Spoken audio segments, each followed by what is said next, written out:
नहमदुहु व नुसल्ली अला रसूलिहिल करीम अम्मा बाद फ़अऊज़ु बिल्लाहि मिनश शैतानिर रजीम बिस्मिल्लाहिर रहमानिर रहीम मा खलक़तुल जिन्ना वल इंसा इल्ला लियअबुदून सदक़ल्लाहु मौलानाल अज़ीम व सदक़ रसूलुहुन नबील करीम मौलाया सल्लि व सल्लिम दाइमान अबदा अला हबीबिका खैरुल खल्क़ि कुल्लिहिम।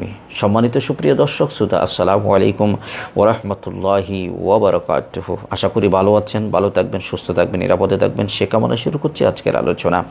আমি শুরুতে যে আয়াতে কারিমা তেলাওয়াত করেছি সেই আয়াতে কারিমার মর্মার্থ হলো যে আল্লাহ মানবজাতি এবং জিন জাতিকে সৃষ্টি করেছেন আল্লাহর ইবাদতের জন্য। তাই আল্লাহ রাব্বুল আলামিন হাকামুল হাকিমিন বান্দার এই ইবাদত গ্রহণ করার জন্য কতিপয় নীতিমালা প্রণয়ন করেছেন, যা উসুল বিদরা এটাকে দুই ভাগে ভাগ করেছেন, আজিমত এবং রুখসত। আজিমত হচ্ছে ঐকান্তিকতা অর্থাৎ শরীয়তের গুরুত্বপূর্ণ আবশ্যকীয় বিধানাবলী, আর রুখসত হচ্ছে ঐচ্ছিকতা, শরীয় এমন বিধান যা উজরের কারণে সহজ হয়ে যায়। তো আবার আজিমতকে চার ভাগে ভাগ করা হয়েছে, ফরজ, ওয়াজিব, সুন্নত, নফল।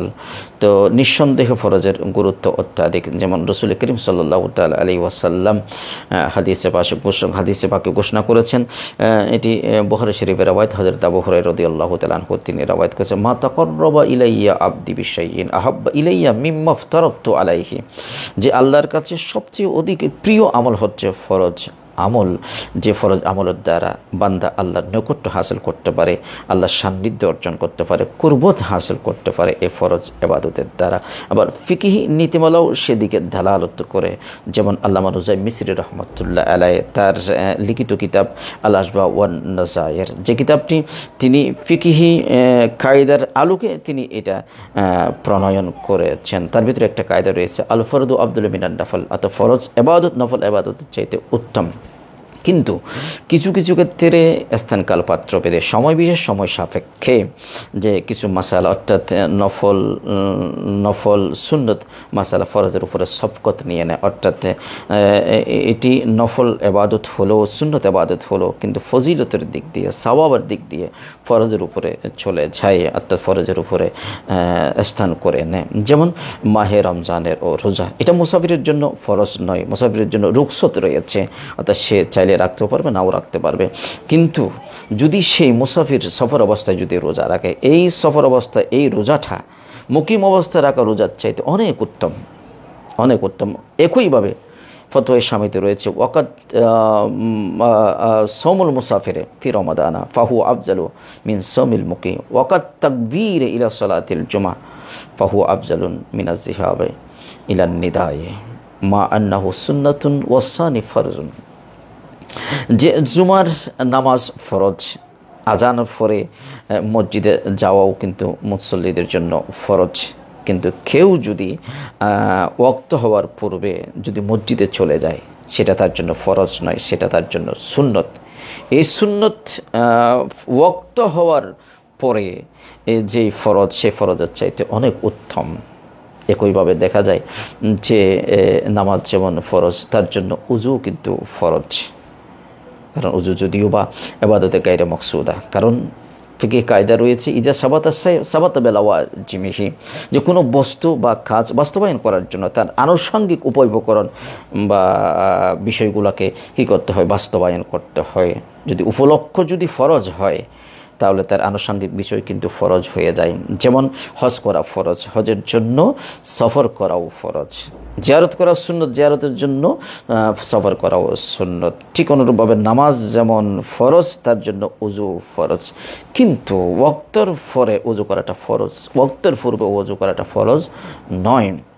আল আসবা ওয়ান নাজায়ের রয়েছে যে আল উদু বা কাবল আল ওয়াক্তে মানদুবুন আফদালু বাদ আল ওয়াক্ত ওয়া হুয়াল ফরজু, যে ওয়াক্ত হওয়ার পরে যে উজু করাটা ফরজ, তার চাইতে ওয়াক্তের পূর্বে কেউ যদি উজু করে নেয় তখন সেটা ওই ফরজ উজুর চাইতে এই নফল উজু কিন্তু উত্তম।